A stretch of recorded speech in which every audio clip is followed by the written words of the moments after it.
사도 바울이 1차 전도여행 마치고 지금 2차 전도여행을 하고 있습니다. 18장 21절을 가면 이제 안디옥으로 다시 돌아갑니다. 그러니까 안디옥에서 이제 파송을 하죠. 1차 마치고 또 예루살렘에도 갔다 왔다가 또 2차 출발했는데 이제 2차도 18장에서 마감을 하죠. 그리고 1차에서 2차 갈 때는 많이 중간에 좀 기간이 있었거든요. 텀이 있었는데 2차에서 3차 때는 적어도 성경 말씀에 의하면 거의 곧바로 3차 전도여행을 떠나는 것을 볼 수가 있습니다. 오늘은 이제 고린도 지역에서 전도하는 그런 내용입니다.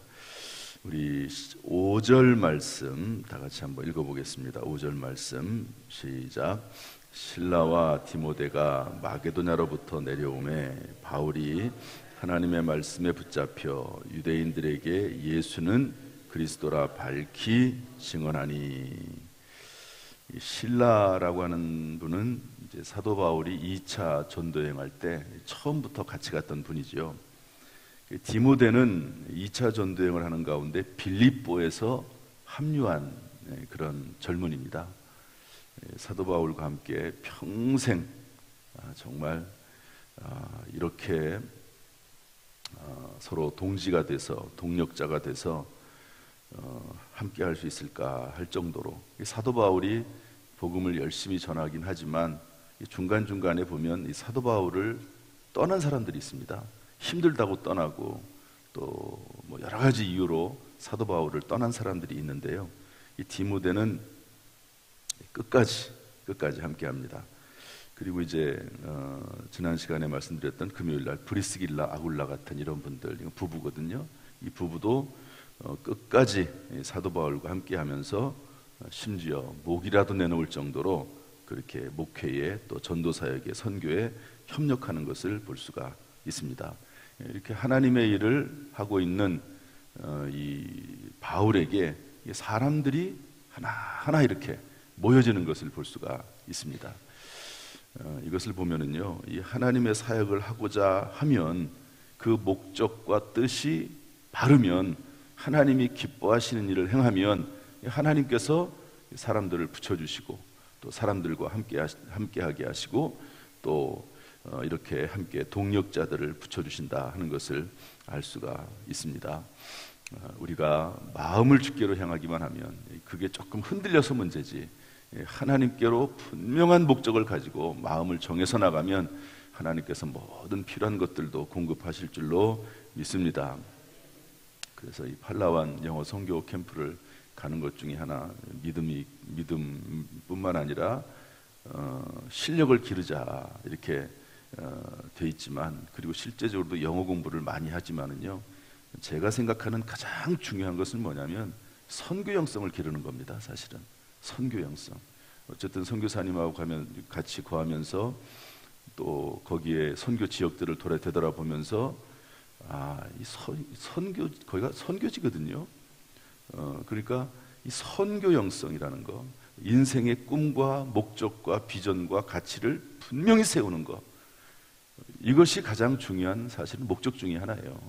그 중에 이제 영어 공부를 하면서 실력을 기르자 하는 거지, 믿음을 세우고 특별히 그 믿음도 선교 형성 이런 것들을 세우기 위해서 이제 그런 일들을 계획을 하는 거죠. 그런 것처럼 분명한 목적의식을 가지고 인생을 살아가면, 여러분, 그런 목적의식이 있는 사람들이 공부를 안 하겠습니까? 그 학생들이 공부를 안 하는 이유가 뭐냐면요, 목적의식이 없었기 때문에 그렇습니다. 내가 왜 공부를 해야 되는지 그건 몰라요. 그거 깨닫는 것이 쉽지 않습니다. 내가 인생을 왜 살아야 되는지, 내가 힘들어도 이 길을 왜 걸어가야 되는지, 그것을 발견해야지 걸어갈 수 있는 거죠. 그것이 없으면 공부할 이유가 없죠. 부모가 공부하는 것이 이해가 안 되고 그리고 받아들일 수 없고 놀고 싶은데 공부가 되겠습니까? 목적이 의식이 있는 사람은 그거 하나님 안에서 그것이 내 인생에 목숨을 걸 수 있을 만한 가치가 있다라고 판단이 되면, 그러면 거기에 모든 것을 투자하고, 그리고 누가 하지 말라고 해도 공부하고, 그리고 최선을 다해서 인생을 살아나가게 되는 것입니다. 때때로 어려운 일이 있어도 극복해낼 수 있는 그런 힘이 속에서부터 생겨나는 거죠. 또 그리고 하나님께서 돕는 자들을 계속 붙이십니다. 성경을 보면은요, 그 위대한 인물들, 성경의 위대한 인물들은 꼭 돕는 자들을 하나님 붙이시거든요. 그러면서 함께 가도록 하고 함께 복을 나누도록 하는 이런 은혜가 있게 되는 것입니다. 여러분, 이 사실을 우리가 깨닫고 목적의식을 분명히 하고 사명의식을 분명히 하고 살아가는 저와 여러분이 되어야 될 줄로 믿습니다. 바울과 실라가 이렇게 합류를 하니까 힘을 얻죠. 그러니까 바울이 하나님의 말씀에 붙잡혀 동료들과 함께 안정감을 찾는 거죠. 좋은 동지가 있다는 것은 안정감이 생기는 겁니다. 그러지 않습니까? 저도 목회를 하지만 장로님들이 뒷받침을 해주고, 또 우리 교육자들이 열심을 내서 각자 맡은 사역에 최선을 다하고 있고, 또 여러분들이 돕고 있고, 이게 안정감이거든요, 교회가. 그런데 막 이렇게 옆에서 막 이상한 소리 하고 괴롭히고 힘들게 하고 별것 아닌 거 가지고 비난하고, 그러면 어떻게 마음 편하게 목회를 하겠습니까? 안정감 가운데 이제 뭐라고 되어 있습니까? 실라와 디모데가 마게도냐로부터 내려오며 바울이 하나님 말씀에 붙잡혀요. 이제 그런 믿음의 동지들이 있는 상황에서 하나님의 말씀에 붙잡혀서 예수는 그리스도라 증거했다고 했습니다. 한번 따라합시다. 예수는 그리스도라. 예수가 구원자입니다. 예수가 우리의 생명입니다. 예수가 하나님의 아들입니다. 이런 얘기를 전하는 거죠. 이 사도 바울의 메시지는 아주 단순해요. 예수님이 구원자다. 예수님이 메시아다. 예수 믿으면 구원을 받는다. 예수 그리스도 안에 의로움이 있다. 오직 예수 그리스도. 예수 그리스도를 증거하는데 인생을 다 바치고 모든 메시지의 중심은 예수 그리스도가 있고, 이런 말씀을 전하는 것을 볼 수가 있습니다. 여러분, 오늘 여러 가지 말씀들이 많이 있긴 하지만 가장 중요한 것은 내 마음속에 예수가 구원자다. 예수가 내 인생의 주인이시다.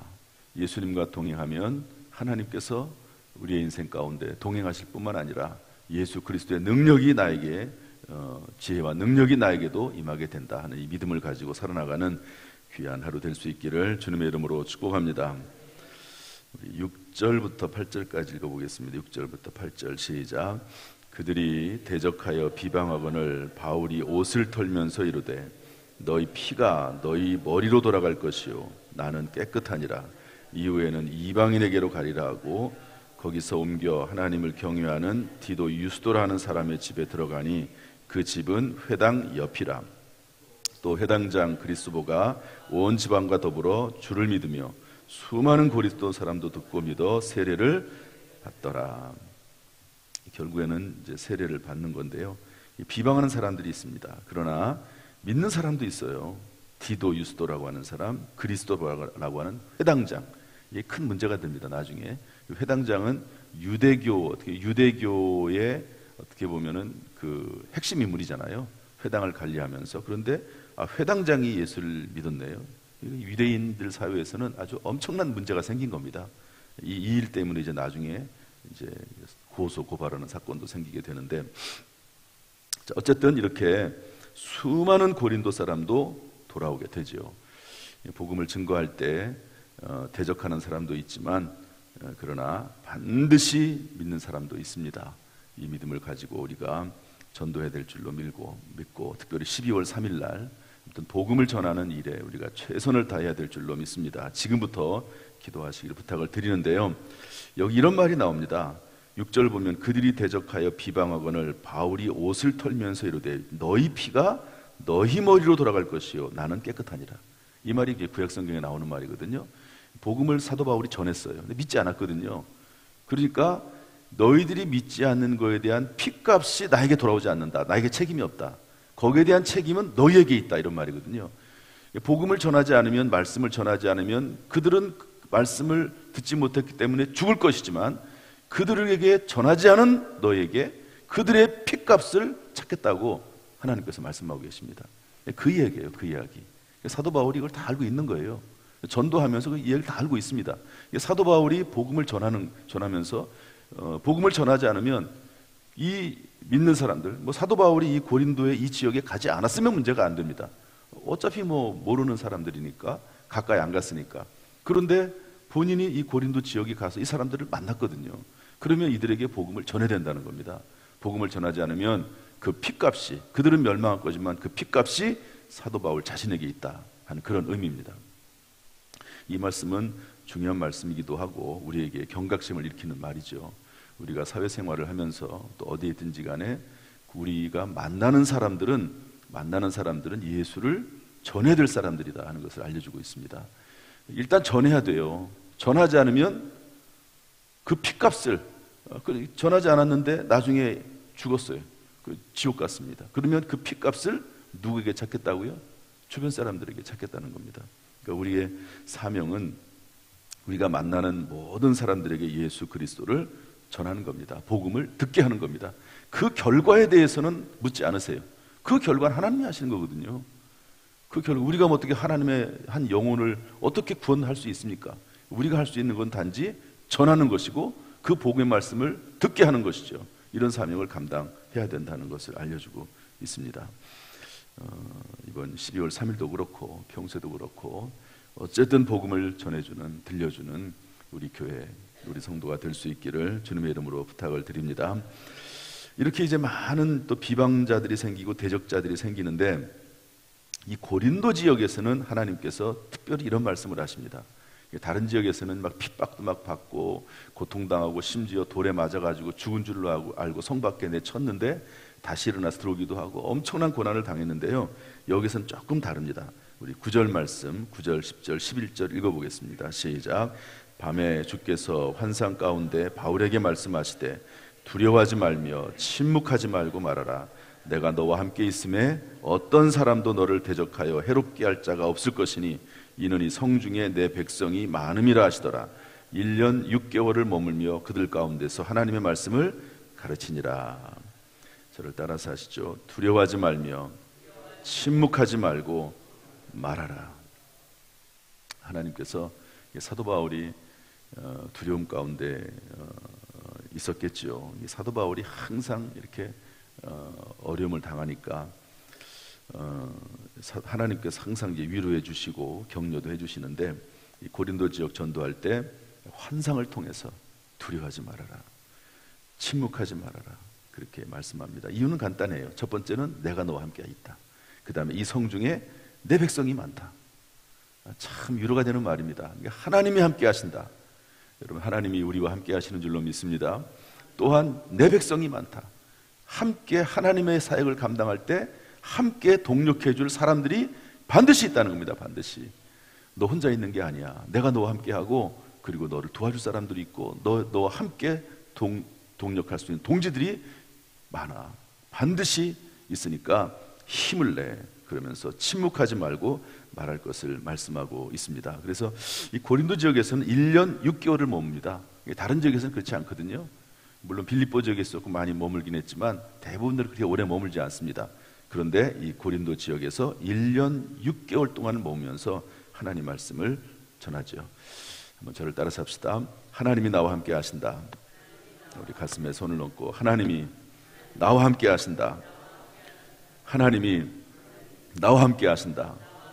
나에게는 믿음의 동지들이 있다. 믿음의 동지들이 있다. 여러분, 하나님께서 믿음의 동지들을 주시고 하나님이 함께 하신다는 사실을 믿고 또 눈에 띄는 믿음의 동지들이 혹시 안 보인다 할지라도 하나님께서 그 동지들을 보내주셔서 함께 주의 사역을 감당하게 하시는 줄로 믿습니다. 오늘도 이 말씀 가운데 두려워하지 말며 담대하게 살아나가는 그런 하루 또 한 주간 우리의 남은 생애가 되기를 주님의 이름으로 축원합니다. 기도하겠습니다. 하나님 아버지, 바울과 실라에게 항상 이렇게 어려움도 있지만 돕는 손길을 붙여주시는 것을 보고 감사를 드립니다. 우리의 인생에도 하나님이 함께 하시고 늘 돕는 손길, 동력자들, 동지들이 우리와 함께하는 줄로 믿습니다.